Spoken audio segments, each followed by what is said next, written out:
I've always liked the idea of making games. I never actually made any finished products, but as a kid I tried a lot of different game making projects and messed around with the simplistic tools and level creators. There's RPG Maker of course, but everybody knows about that, so I'm not interested in talking about it much, especially since I never got much further than typing out all the different levels of weapons and spell names that sounded needlessly elaborate before getting bored and starting a new project and typing up weapons and spells for that one and getting bored again and never actually making anything. But today I am going to talk about the first 3D game creation program I used, Platinum Arts Sandbox. A very specific version of Platinum Arts Sandbox, one of the earliest versions. The later versions have more stuff in them, but I only remember this one. I went to his site to see if he still had the old download link, and the thing he seems to be working on now is a Minecraft clone? Good luck? I don't know. Thankfully, all the old versions are available for download on his website, so thank you.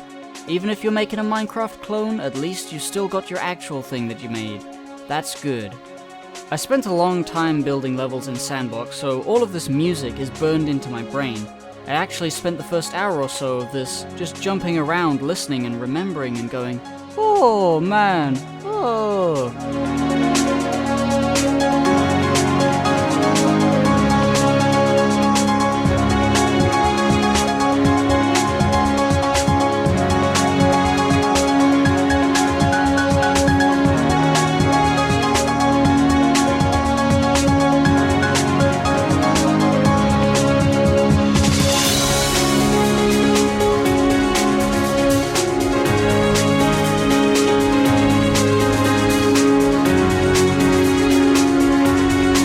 The making of games in this software is something I never really understood. All you can do as a character is jump and run. You can program a few things like NPCs with dialogue and dialogue options.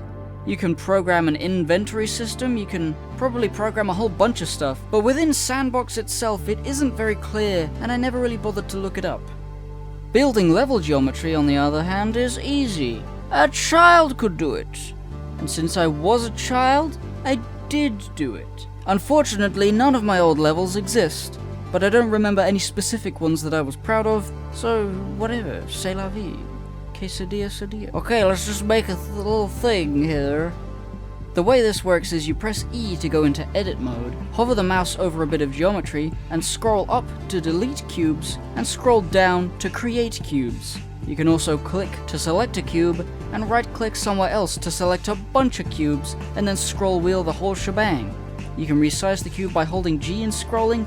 It's really just all about the scrolling wheel and the mouse, and you just click and scroll and click, middle mouse click to get the a slope going.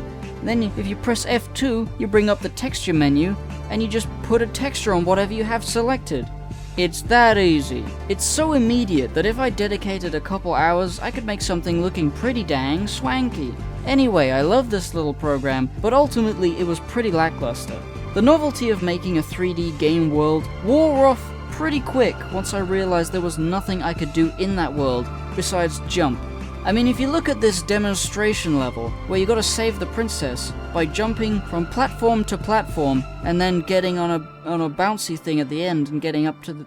It's like, that's the entire possibilities right there. There's nothing to it. And so eventually Sandbox just stopped getting used, to be eventually replaced by another game that uses the same Cube 2 engine. But that's a video for next day. Tomorrow day. We'll be talking about this, I will be talking about this next thing, next time.